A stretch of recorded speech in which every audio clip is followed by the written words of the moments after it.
Hello, pilots, and welcome back to Flight Academy Season 3, brought to you by Out of Arc Gaming. As always, my name is Phil, and today we have Game 2 of Group 3 for you. This will finally show off all the pilots involved in Flight Academy Season 3. But as always, the format rules are in the description below, and joining me for this we have... Hello there, it's Ben. Hello there, Ben. Welcome back. We have 2 more opponents for you to check out to see who you may possibly come up against in the finals should you make it.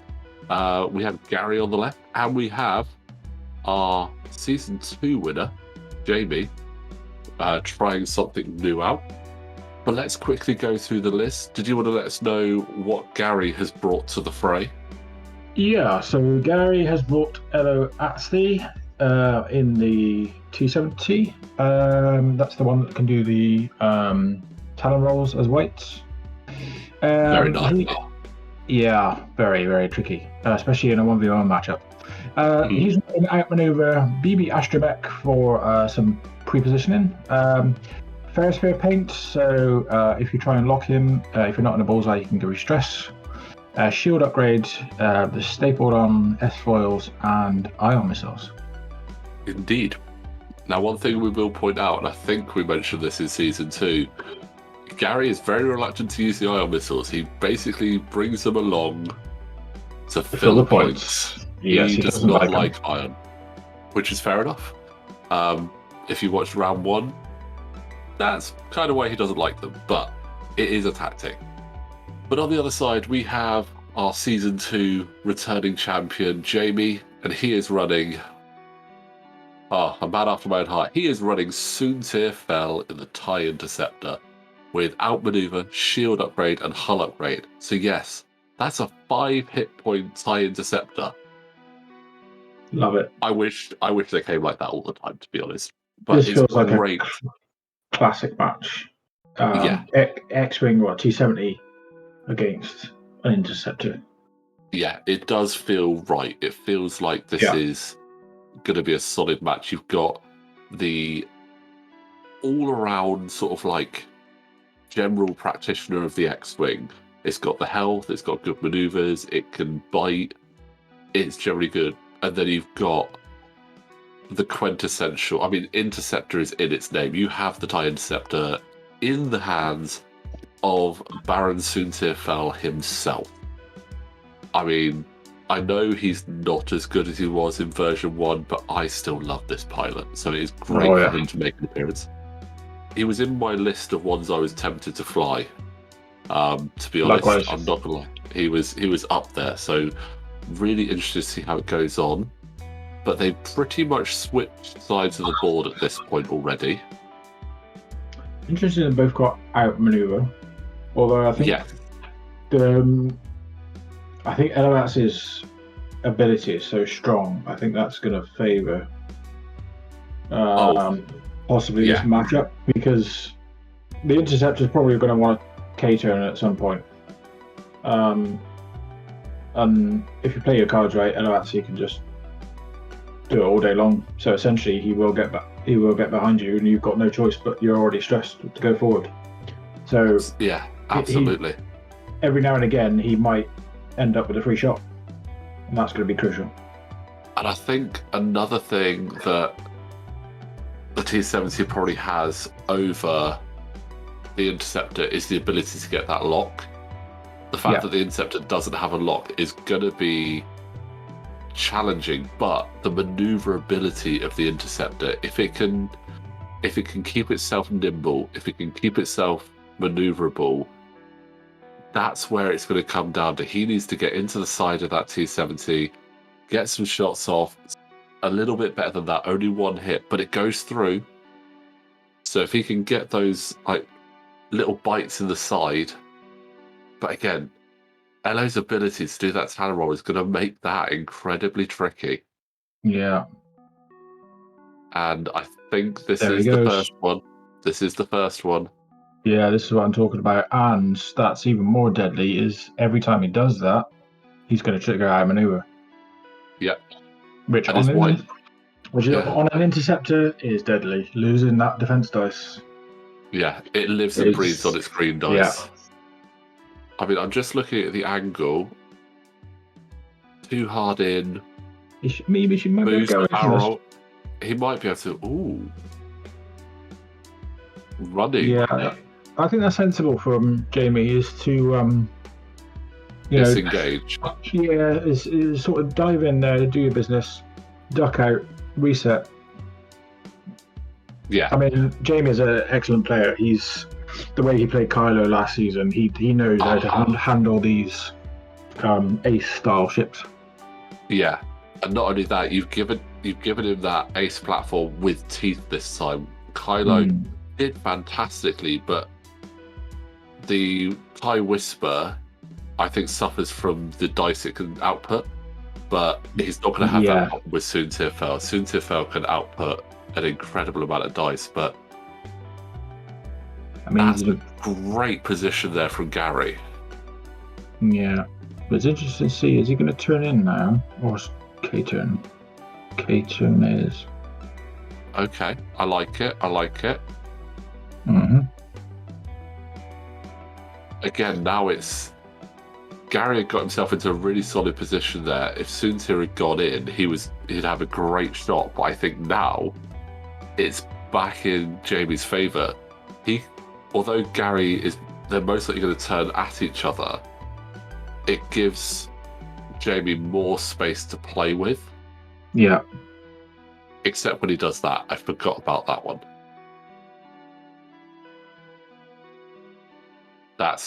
Yeah.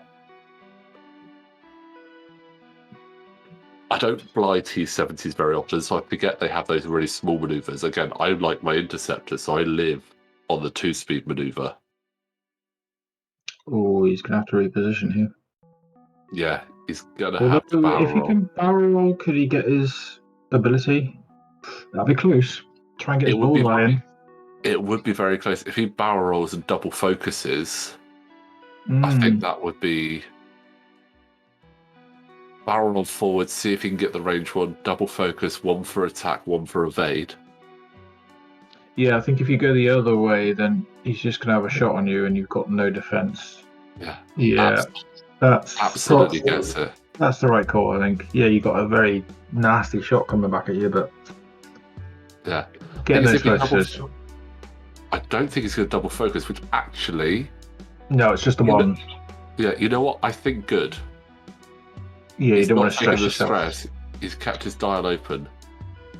Let's get some good dice. That's not bad. So debating spending it. Looked at not. Gary also not spending it. So 3 damage there. Yeah. Half points. I think, saving that focus for defense. Spending a focus on attack when you got a range 1 shot back at you always feels a potentially double modded range 1 shot as well. Yeah. So let's see what Gary... Be a big hit. Ooh. Okay, that's having to spend the time a lot. Oh, there we go. That's nasty. So one's going through at least. Yeah, definitely losing a shield there on Soontir. Oh, that's not pretty. So 2 going through. Could have been worse. Yeah, this is where Gary's got it in the damage output with the double mods every so often. Gary's got to be careful though how he... Because that rock in front of him is a little bit of an awkwardly positioned rock. But that K-turn fitted just nicely. I was going to say, if he tried to Talon, he wouldn't really be taloning into a great position. Is that... Ooh, aggressive. I like it. And I'm pretty sure he's still got the bullseye on as well. Yes, bullseye is on. So Soontir gets his modification. Lovely. Unmodded T-70, range 3 though. That's 2. Oh, do you spend 2 spending the focus he did. That's one more through. Half points on both? No, over half points on Elo, 2 going through, so he's on quarter points. Gary needs to get 1 more point through on Soontir to get half points. Good pilot. And no damage. Nothing through. No damage. Nice. Great return from Jamie. Needed that. This is, absolutely fantastic. I mean, it's 6 hits for 2 at the moment, so that is a great return. If he can... I don't know. I think Suntish, I imagine, just going to 2 forward.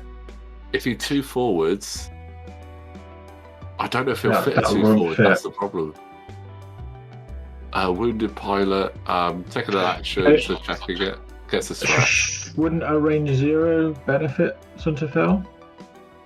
For initiative purposes, yes. I mean, they'll both be chucking 3 dice. So Soontir would have the initiative, which would benefit him. Neither would be able to modify the dice. Soontir would have the focus for the bullseye, then for defense. Having to remind Jamie that an interceptor doesn't have a target lock. He's so used to the first order. Unless you get the right upgrades, targeting computer. I did actually have to double check his cards. I was like, hold on, you've got shield upgrade and hull upgrade, right? Where have you got the 3rd mod from? Oh, imagine if you could do all 3. That would be impressive. But good call by Jamie to read that 2 forward and get out of that. Because although he could have gone for the face-off, I'd have still been quite worried by it.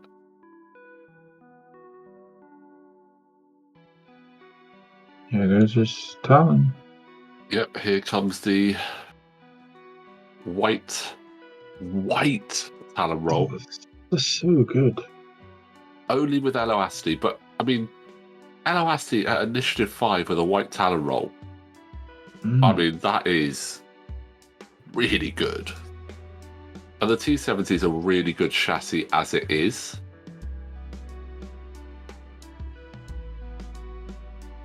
Now, does a boost barrel roll get him round, or do you just barrel roll away?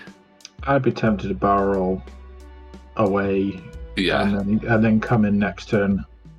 Yeah, I think he can set up. I think he can set up a bullseye shot on the next turn, rather than. Yeah, I think a boost. Yeah, I think even with like a boost barrel roll in, he wouldn't have got arc.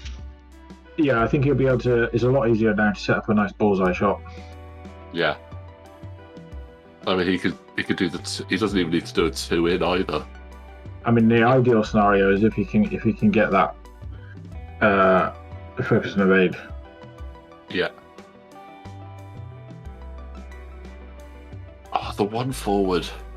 We always joke that it's obviously the Rebel and Resistance 1 forward to victory, but you know what? It's good. Yeah, it keeps your arc as wide as possible. Oh, that's already set up for bullseye, I think. That is set up for bullseye. Do you get greedy and go for range 1? Oh, I mean, you've got 2 health. Do you take the evade and then get the free focus? I'd be inclined to do the evade, play a bit safer. I'm just looking at Gary's upgrades. I mean, he's got the double modded shot. He's got target lock and focus. He needs to. He really needs to push the damage through. I don't even know if there is a right call.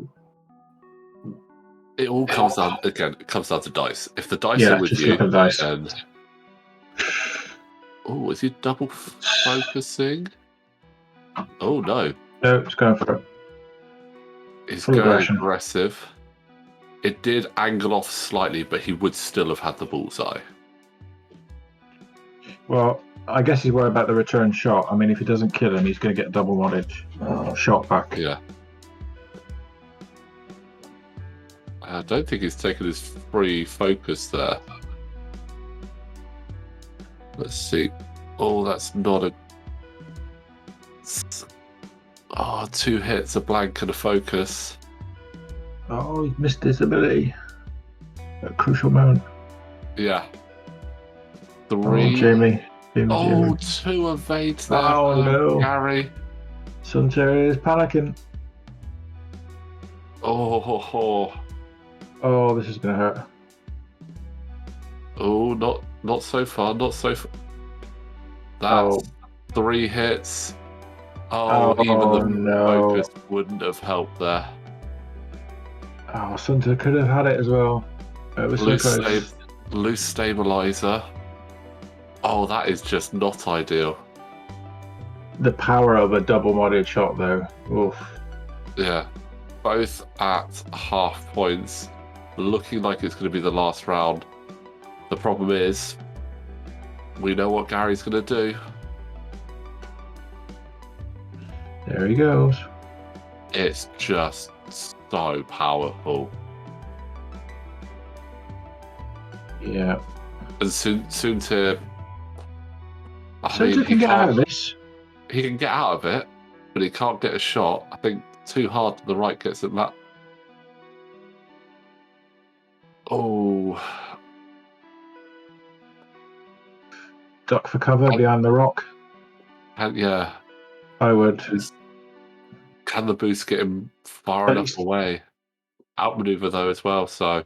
Yeah, but at least you'll get your dice back with the hopefully obstructed shot. Ooh. Yeah. Ooh. It's going that way. Interesting. Interesting. Gets the focus. If it's in arc, it's range 3. Oh, I so think you got him.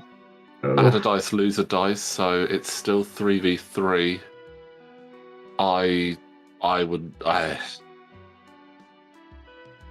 It's tricky. What is Jamie? No mods. Oh, 3 hits.